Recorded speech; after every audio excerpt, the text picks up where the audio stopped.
Kemarin ini ada yang nanya saya ini perintis atau pewaris? Nah, jadi di sini saya coba jawab ya, saya bukan pewaris, jadi saya tidak mewarisi bisnis dari orang tua, nggak ada yang saya lanjutin, dan saya juga tidak dimodali untuk memulai bisnis, benar-benar dari nol. Jadi saya bekerja dulu, kemudian ngumpulin duit, keluar mulai bisnis sampai dengan sekarang.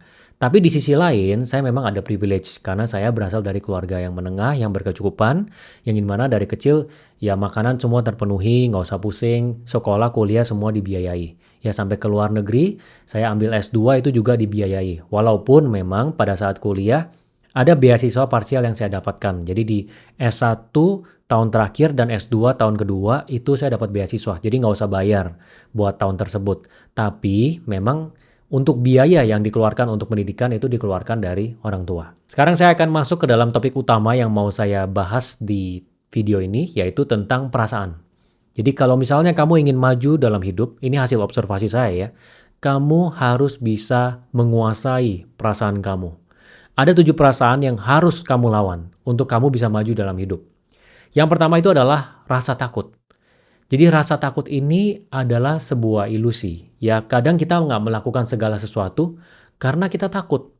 Kita takut di ngomongin sama orang, kita takut salah, kita takut belum siap, akhirnya kita nggak melakukan. Contohnya apa? Misalnya, kamu disuruh ngomong di depan teman-temannya kamu. Dalam konteks misalnya di kantor, ataupun di sini misalnya ada yang kuliah di depan teman-teman, kamu takut, nolak gitu. Kenapa? Takut Pak, nanti orang-orang bilang saya punya ngomongan jelek. Atau misalnya takut Pak, nanti orang bilang saya banyak ea-nya. Intinya takut gitu, jadinya nggak melakukan. Nah, ini terjadi di banyak hal. Jadi banyak orang yang tidak melakukan itu karena dia nggak bisa melawan rasa takut. Padahal kalau rasa takut itu bisa dilawan, itu adalah titik memulai menuju kesuksesan. Ya kamu harus ingat ini ya, rasa takut itu kalau dilawan, itu adalah titik kamu memulai untuk menuju kesuksesan. Caranya gimana? Jadi kamu harus paham bahwa rasa takut itu pasti ada. Yang kamu harus benar-benar renungkan adalah apa sih resiko terburuknya? Misalnya kamu disuruh ngomong di depan publik, di depan banyak orang. Oke, kamu takut.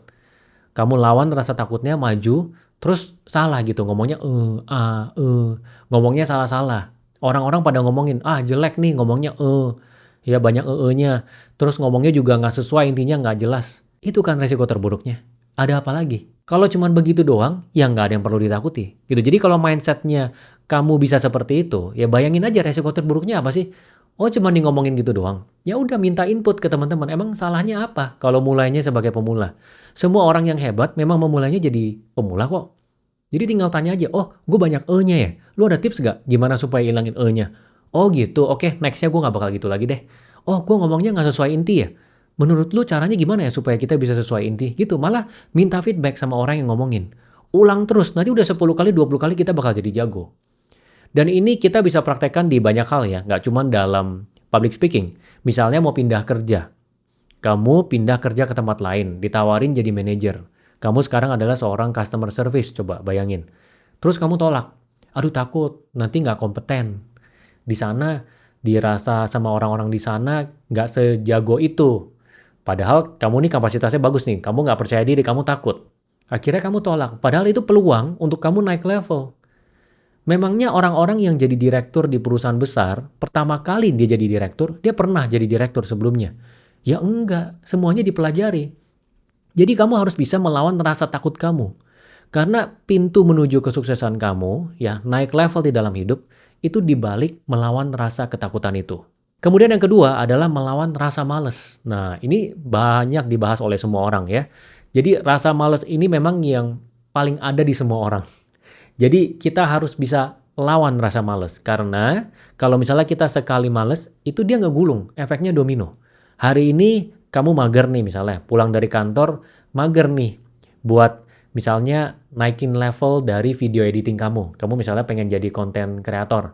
Ya pengen belajar nih video editing caranya gimana sih. Mager kamu. 1 hari tunda, 2 hari tunda, 3 hari tunda. Itu lama-lama kegulung terus tiba-tiba udah lewat setahun, lewat 2 tahun, lewat 3 tahun. Karena otot menundanya jadi jago. Nah, kamu harus bisa melawan rasa malas itu. Caranya gimana? Seperti yang saya bilang, permudah aja. Kalau misalnya mau baca buku, bacanya 1 paragraf aja. Misalnya mau lari, larinya 1 menit aja. Atau misalnya 1 menit susah, larinya 20 detik aja setelah itu stop. Ya kamu lawan rasa malas itu supaya kamu bisa membentuk satu habit dulu.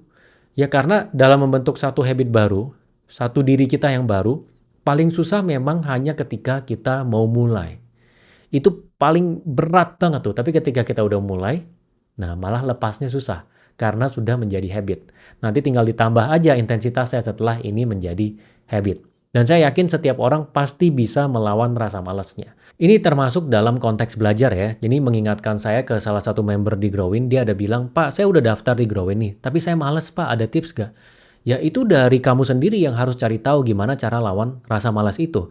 Kalau dari saya misalnya, oke, video Growin ada banyak nih, ada ratusan. Yang memang semuanya berguna nih ilmu teknis bisnis. Ya udah satu hari satu modul misalnya. Nggak harus satu hari langsung 100 modul. Atau satu hari satu bab dari satu modul pelan-pelan. Terus misalnya ada orang nanya, Pak ada nggak sih orang yang rajin di dalam Growin? Ada, kamu download aja aplikasinya, lihat di bagian depan di leaderboard. Top 100-nya itu benar-benar ngerjain semuanya. Ya 80% sampai 100%. Bahkan ada yang ngerjain 100%. Di dalam ada ratusan modul, benar-benar dia lihat semua videonya, dia kerjain semua kuisnya. Sama dengan saya kerjain semua karena saya bagian dari yang mereview modul-modul yang terpublish di dalam Growin. Tapi intinya adalah harus bisa melawan rasa malas itu. Apalagi untuk sesuatu yang memang kita perlukan. Gitu. Yang diuntungkan adalah kita sendiri. Kemudian selanjutnya adalah melawan rasa capek. Mungkin kamu pernah dengar ya, pain dari struggle itu lebih baik daripada pain dari penyesalan. Lebih baik kita sakit ya, capek di mencoba daripada capeknya itu menyesal. Karena pada saat kita menyesal di usia tua karena kita nggak melakukan banyak hal pada saat kita muda, ya itu nggak bisa dibalik waktunya. Itu benar-benar sakit banget kayak saya nih. Saya mulai bisnis di atas umur 25, 27 ke 28. Jadi waktu itu masih 27. Kalau saya bisa mutar balik waktu, dari umur 22 saya udah mulai bisnis. Saya akan mulainya benar-benar ketika saya masih energinya lebih banyak lagi. Karena di umur 22 saya tunda terus. Nanti dulu deh, kerja dulu deh. 2 tahun deh, 3 tahun dulu deh. Nunda-nunda. Kalau misalnya saya nundanya sampai 5 tahun, 10 tahun, mungkin sampai dengan sekarang saya juga masih kerja gitu. Saya nggak mulai bisnis. Kemudian yang ketiga adalah melawan rasa capek. Ya, dalam hidup itu kita milih. Mau capeknya di satu hal atau capek di hal yang lain. Ya, kamu mungkin pernah dengar ya, ada orang bilang sakit pada saat mencoba, pada saat struggle, itu lebih baik daripada sakit pada saat menyesal. Contohnya apa? Olahraga deh untuk kesehatan. Kan banyak orang kalau masih muda mereka nggak mau olahraga kan. Ya nanti udah umur 40, 50 penyakitnya udah keluar, baru mulai olahraga. Padahal kalau di saat itu baru mulai, itu udah terlambat. Ya mendingan kita capek pada saat kita olahraga di saat muda, ya lari kan capek ya, kita ngangkat beban kan capek, pull up capek, push up capek. Nggak apa-apa badannya sehat. Dibanding nanti capek harus beli obat di umur 45, di umur 50, penyakitnya keluar semua. Terus selain beli obat, baru mulai olahraga juga di umur itu. Kan capek, lebih baik dari muda kita lakukan. Kita bangun jadi satu kebiasaan, rutin kita olahraga supaya tuanya nggak sakit. Nah, jadi pilih capekmu. Kamu mau capeknya yang mana? Sama juga misalnya memulai bisnis. Kan ada orang bilang, oh enggak Pak, mulai bisnis langsung jalanin aja. Nggak usah pelajarin. Apa itu ilmu teknis bisnis? Pak Win mah ngomong doang jual ludah. Gini, ilmu teknis bisnis itu ada banyak. Contohnya apa? Misalnya badan usaha. Pilih badan usahanya CV atau PT, atau pakai nama pribadi pas mulai. Perpajakannya gimana sih? Kan ada pajak yang 0,5%, itu berapa lama? Kalau kita pakai badan usaha apa? Terus kalau misalnya kita ada partner, baiknya strukturnya gimana? Kalau mau gaji diri sendiri atau tarik dividen itu baiknya mekanismenya seperti apa? Terus dari sisi marketing, kita mau ngiklaninnya gimana nih? Kita mau positioning kita punya brand gimana? Terus kalau misalnya kita mulainya online shop, kata kuncinya apa? Itu kan banyak ilmu-ilmu teknis yang kalau kita pelajari, capek di depan, ya kita capek pelajari benar-benar semuanya. Pada saat kita jalanin, kita menghindari kesalahan yang nggak perlu. Jangan sampai kita jalan terus kita bilang, oke ngiklan mah langsung aja begini. Kata kunci begini aja. Totonya udah lewat setahun, 2 tahun kita baru belajar nih ilmu teknisnya. Oh ternyata badan usaha harus pakai PT lebih oke. Ternyata kalau diapa-apain, ya misalnya dipilotin kenanya cuma PT-nya doang. Itu udah lewat 2 tahun, lewat 3 tahun, lebih costly. Ya lebih ada biayanya ke kita. Kita jadi rugi gitu. Ya lebih mending kita capek di depan daripada capeknya di belakang.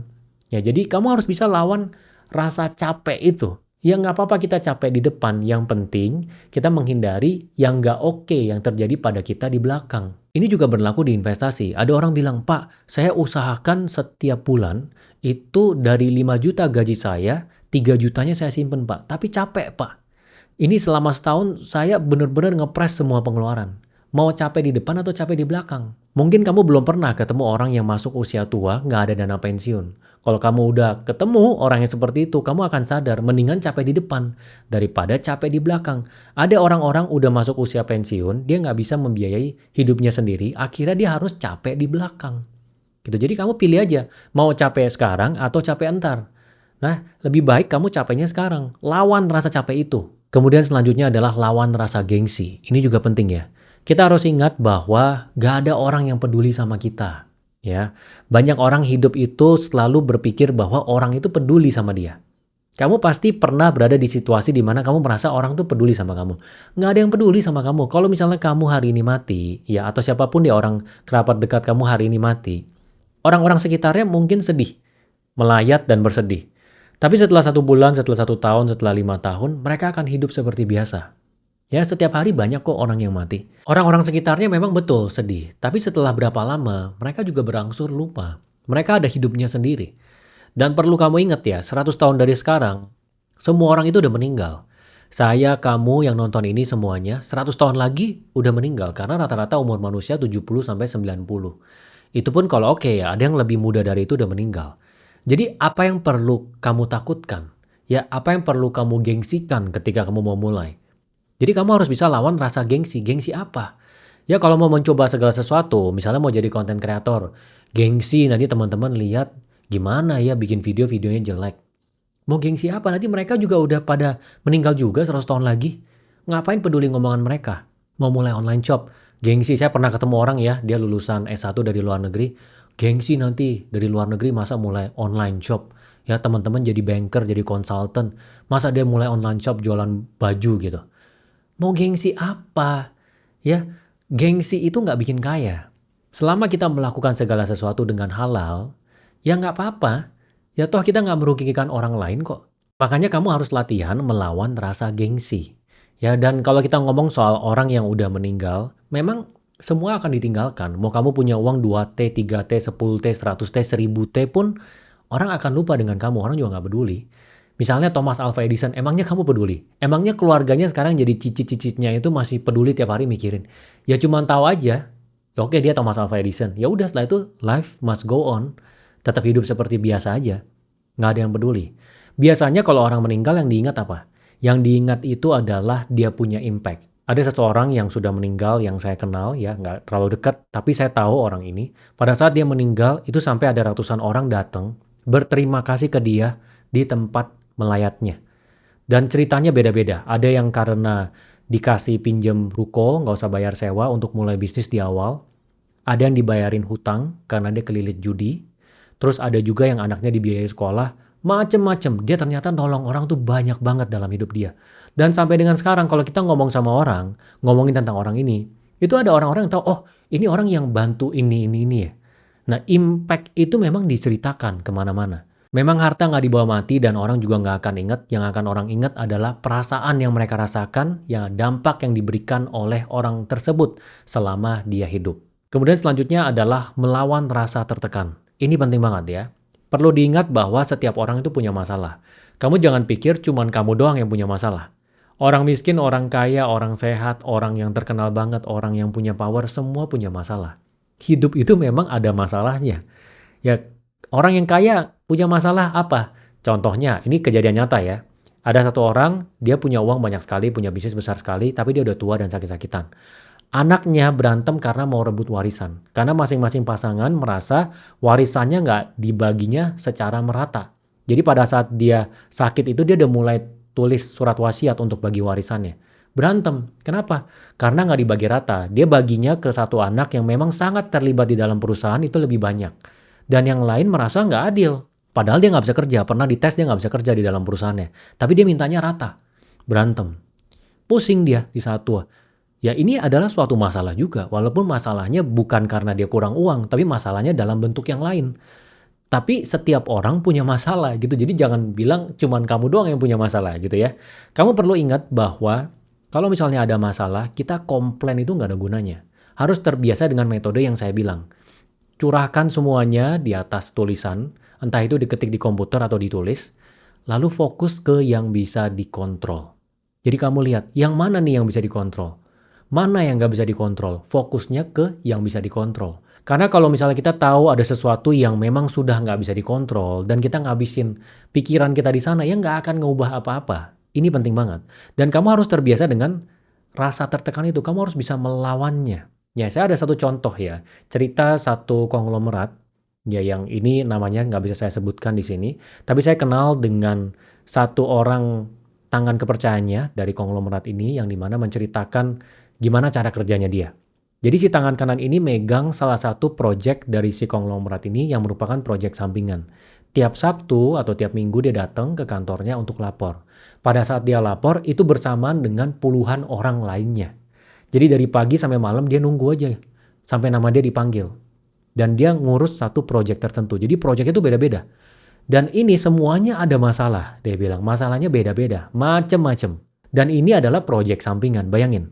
Jadi konglomerat ini punya bisnis utama yang dimana udah ada masalah yang memang dia hadapi dalam keseharian. Terus project sampingannya yang jumlahnya puluhan ini juga dia hadapi. Sebegitu banyaknya dia terlihat santai, biasa aja. Kenapa? Karena dia terbiasa. Salah satu hobinya dia untuk melatih pikiran dia adalah meditasi. Tapi mungkin setiap orang punya cara yang berbeda. Mungkin ada orang yang ngerasa, oh lari sampai keringat kayak pendirinya Nike, si Philip Knight. Ya beda-beda lah. Tapi intinya dia bisa melawan rasa tertekan itu. Jadi kalau kamu bilang, Pak saya baru mulai bisnis ini. Wah berat banget nih, cashnya nggak cukup bulan ini. Baru satu bisnis, itu konglomerat sampai puluhan proyek sampingan di luar dari bisnis dia yang banyak bisnis utamanya. Dia biasa aja kok. Ya dia bisa handle rasa tertekan itu. Jadi kamu harus biasakan diri kamu dengan masalah, biasakan dengan adanya tekanan, yang gak usah sampai bagaimana gitu, karena memang dalam hidup masalah pasti ada. Ya dan kamu pasti pernah dengar satu quote yang namanya this too shall pass. Kalau misalnya ada masalah, pasti akan berlalu kok. Hari tersebut, masalahnya mau sebesar apapun, mungkin pernah kejadian di dalam hidup kamu, pasti akan berlalu. Jadi santai aja, terus tackle masalahnya dengan cara yang saya bilang. Kita fokus ke yang kita bisa kontrol dan berusaha sebaik mungkin. Udah gitu aja. Dan satu hal yang penting ya, masa lalu itu sesuatu yang udah lewat. Banyak orang yang dia menambah tekanan yang gak perlu. Tekanan itu kan datang dari masalah di sekarang dan masalah yang ke depan nih. Kita mau ngapain, kita mau mencapai target apa, ada hambatan apa dalam hidup kita. Ada orang-orang yang menambah tekanan dari masa lalu. Jadi dia ngedumel, oh dulu musuhnya gini, dulu musuhnya gini. Orang ini salah nih ke gue. Itu kan udah lewat, nggak bisa dirubah. Udah yang nggak bisa dikontrol juga. Ngapain? Kita nggak usah habis-habisin otaknya kita untuk sesuatu yang nggak bisa dirubah lagi. Jadi masa lalu itu kamu harus lupakan. Fokusnya ke masa sekarang, be present ya sebutannya. Fokus ke masa sekarang dan juga masa yang ke depan. Supaya otak kita efisien nih menghadapi masalah-masalah tekanan-tekanan yang memang ada gitu. Yang ini bisa kita selesaikan. Kalau udah lewat kan udah selesai. Emang nggak bisa diotak-atik. Kemudian selanjutnya adalah melawan rasa iri. Nah ini juga penting. Di zaman sosial media sekarang, kita kalau nge-scroll kita sering kali terpancing ya dengan orang lain yang pamer. Entah itu dia punya pasangan, entah dia punya keluarga bahagia, entah dia mulai bisnis tambah besar, dia ada pencapaian, dapat award. Ya kita bisa terpancing rasa irinya. Memang idealnya adalah kita ini arahkan rasa iri itu supaya jadi motivasi. Ya, tapi nggak semua orang bisa melakukan itu. Ya merubah rasa iri jadi motivasi nggak segampang itu karena memang ada orang-orang yang dasarnya ya iri aja dia nggak seneng gitu. Nah gimana caranya supaya rasa iri itu bisa dihilangkan? Ya udah nggak usah lihat. Ya kalau kayak saya punya akun yang saya pakai buat lihat-lihat FYP itu saya udah kontrol follow-nya akun-akun yang edukasi, akun-akun yang motivasi, yang inspirasi. Jadi FYP-nya juga sudah terkontrol gitu. Bahkan teman-teman saya yang itu kan ada di akun pribadi, itu saya jarang lihat juga. Supaya apa? Kalau misalnya ada hal-hal yang seperti itu, saya juga nggak bandingin diri saya. Walaupun saya udah bisa untuk mengkontrol dengan baik, saya tetap usahakan untuk nggak melihat itu. Supaya nggak terkecoh. Karena ada aja kadang kita kepikiran namanya manusia. Jadi kalau misalnya kamu pengen kontrol rasa iri kamu, ya udah nggak usah lihat teman-teman kamu, terutama yang suka-suka pamer. Nggak usah follow akun-akun yang suka pamer, jadi kamu juga nggak terpancing. Walaupun memang apa yang kita lihat di sosial media ini mungkin kamu juga udah tahu. Itu yang bagus-bagusnya doang, makanya orang bilang rumput tetangga selalu lebih hijau. Dalam rumahnya belum tentu bagus, ya. Kamu lihat orang foto bahagia, dia pergi ke luar negeri. Padahal dia ada masa-masa dia berantem gitu, 2 hari nggak ngomong, 3 hari nggak ngomong. Ya, atau ada orang dia post foto, wah dia bisnisnya besar, sukses, padahal kelilit utang, dia nggak bisa bayar pajak, ya dia nggak bisa bayar supplier. Ya, itu kan nggak diceritain gitu, orang cuman kasih lihat yang bagus-bagusnya doang di sosial media. Sebenarnya dengan ini aja udah cukup, tapi ada orang-orang yang udah tahu ini pun dia tetap ada rasa iri, walaupun udah tahu itu belum tentu benar yang dia lihat di sosial media, dia tetap banding-bandingin. Jadi mendingan udah stop aja. Kayak saya, terkontrol. Yang di-follow terkontrol. Jadi FYP-nya terkontrol. Nggak bikin kita membandingkan diri kita dengan orang lain. Ya, karena idealnya adalah kita itu bandingin diri kita sama diri kita sendiri. Karena timeline kita sama orang lain tuh beda. Ada orang yang dari kecil dia udah dimodalin sama orang tuanya, diajarin cara berbisnis. Ya, atau kalau misalnya dia berkarir sebagai banker senior, ternyata pada saat dia muda udah diajarin dari orang tuanya yang juga banker. Ya, pada saat intern langsung di bank. Orang itu punya timeline beda-beda, kamu harus paham. Kamu juga punya timeline sendiri, garis startnya beda-beda. Kamu harus fokus bandingin diri kamu dengan diri kamu yang bulan lalu dan tahun lalu. Buat satu catatan, tahun ini pencapaian kamu apa aja, tahun depan apa. Jadi dari tahun ke tahun kamu lihat, aduh masih sama aja nih. Ya seperti yang saya bilang ya, kalau dalam 5 tahun terakhir kamu nggak ada perbedaan, maka mungkin 20 tahun ke depan kamu nggak akan berubah hidupnya. Jadi kamu harus lihat, setiap tahun kamu ada perbedaan nggak? Dari sisi kesehatan, dari sisi keuangan, ya dari sisi keluarga. Itu harus kamu mapping, jadi kamu tahu dari tahun ke tahun kamu tambah baik nggak? Gitu. Jadi lawan kamu adalah diri kamu sendiri. Kemudian yang terakhir adalah lawan rasa marah. Ini juga penting ya. Rasa marah itu yang rugi adalah diri kita ketika kita marah sama orang lain. Sama teman, rekan kerja, rekan bisnis, supplier. Ya, yang rugi itu kita sendiri sebenarnya kalau kita benar-benar pikirkan. Ya, dari sisi kita pekerjaan misalnya. Dari bos marahin karyawannya. Nggak sengaja keucap kata-kata yang nusuk. Karyawannya marah, dendam. Akhirnya dia serang secara fisik. Yang dirugikan siapa? Bosnya. Padahal ngomong baik-baik aja udah terus pecat selesai. Tapi karena marah, nggak rasional keluarin kata-kata yang nggak pantas. Atau misalnya pada saat marah-marahnya biasa tapi agak kasar gitu. Tapi diterima sama si karyawannya udah. Tapi didengar sama yang lain. Suasana kerjanya jadi nggak kondusif. Jadi idealnya memang kita bisa menahan rasa marah. Memang rasa marah ini bukan sesuatu yang gampang karena setiap orang punya batasan yang berbeda-beda. Ada orang di ngomongin dikit udah marah. Ada yang lebih banyak, ada yang dia apa-apain dihina juga dia nggak marah sama sekali. Nah ini orang-orang yang hebat nih. Orang itu kalau bisa mengendalikan dia punya emosi, melawan dia punya rasa marah, itu adalah orang-orang yang hebat dan berbahaya. Ya orang-orang yang bisa sampai di titik atas adalah orang-orang yang bisa mengendalikan emosinya dengan baik. Nah di sini saya juga mau ngomongin ya, kalau misalnya ada orang yang jahatin kamu, ya kamu marah boleh lah. Oke, marah itu adalah sesuatu yang wajar, tapi marahnya cepat aja, nggak usah lama-lama. Karena yang dirugikan adalah kamu sendiri, apalagi sampai dendam. Yang selalu saya ajarkan adalah kalau misalnya ada orang jahatin kita, kita ingat aja, tapi jangan dendam, maafin dia. Ya udah, dia udah pernah jahatin kita, nipu kita, maafin dia, tapi diingat. Karena kita juga tidak mau menjadi orang yang polos. Orang yang polos itu apa? Udah ditipu, kita maafin, ya kita lupakan, terus ditipu lagi. Saya pernah ketemu orang yang kayak gitu. Dia partneran bisnis sama satu orang, ditipu, uangnya dimakan, orang ini minta maaf, partneran bisnis lagi kedua dengan orang yang sama, digituin lagi.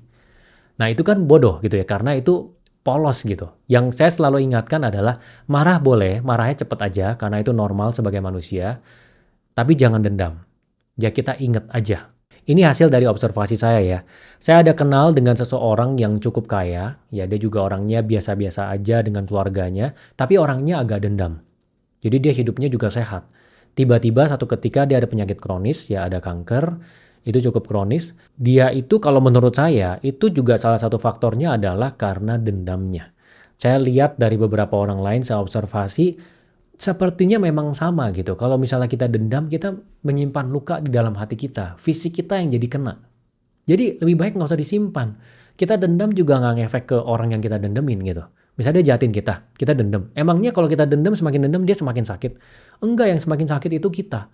Jadi jangan dipendem, dilupakan, dimaafkan. Ya mungkin kamu sekarang teringat gitu ya dengan sesuatu yang kamu dendamin, lepasin. Tapi ingat, ya dendam boleh, dendamnya dilepaskan, dimaafkan, tapi kamu harus ingat supaya tidak terulang, tidak menjadi orang yang polos gitu.